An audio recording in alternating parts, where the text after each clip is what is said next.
Good morning student. आज का हमारा टॉपिक है शीत युद्ध। दूसरे महायुद्ध के बाद विश्व दो महाशक्तियों अमेरिका और सोवियत संघ के मध्य विभाजित हो गया और इन दो महाशक्तियों के अंदर तनावपूर्ण संबंध विकसित हुए और इन्हीं तनावपूर्ण संबंधों को शीत युद्ध की संज्ञा दी गई।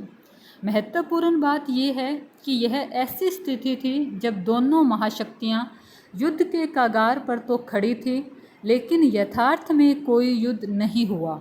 विश्व के तमाम देशों को बस यह चिंता सता रही थी कि कहीं कोई ऐसी घटना घटित ना हो जाए जो विश्व युद्ध के विस्फोट के कारण बन जाए।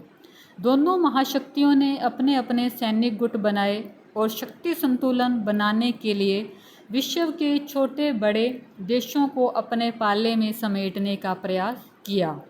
दोनों महाशक्तियों के बीच बढ़ते तनाव के फलस्वरूप विश्व में शस्त्र अस्त्र का निर्माण की होड़ बढ़ गई।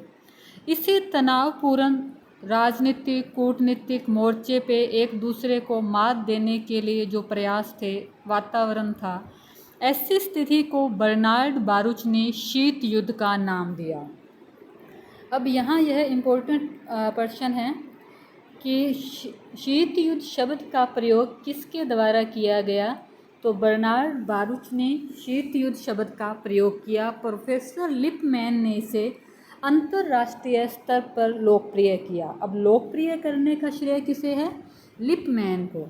अतः अंतर्राष्ट्रीय राजनीति में शीत युद्ध शब्द का प्रयोग ऐसी स्थिति के लिए होने लगा जिसमें वास्तव में कोई युद्ध तो नहीं हुआ, लेकिन विश्व भर में युद्ध जैसा तनाव, आशंका और पागलपन बना रहा। पंडित नेहरू ने इसे निलंबित मृत्यु का वातावरण कहकर संबोधित किया। विभिन्न विद्वानों ने शीत युद्ध को इस प्रकार परिभाषित किया है। अब हम शीत युद्ध का अर्थ देखते हैं।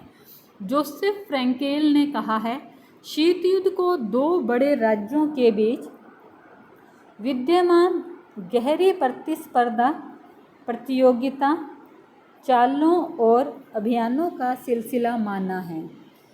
KPS मेनन के अनुसार शीत युद्ध जैसा कि विश्व ने अनुभव किया, दो विचारधाराओं के बीच, पूंजीवाद तथा साम्यवाद, दो व्यवस्थाओं के बीच, बुजुर्गवा और लोकतंत्र और सर्वहारा तानाशाही, दो गुटों के बीच, नोटो और वर्सा पैक्ट, दो राज्यों के बीच, अमेरिका और सोवियत संघ, दो व्यक्ति जॉन फास्टर डेल्स और स्टालिन के बीच युद्ध था।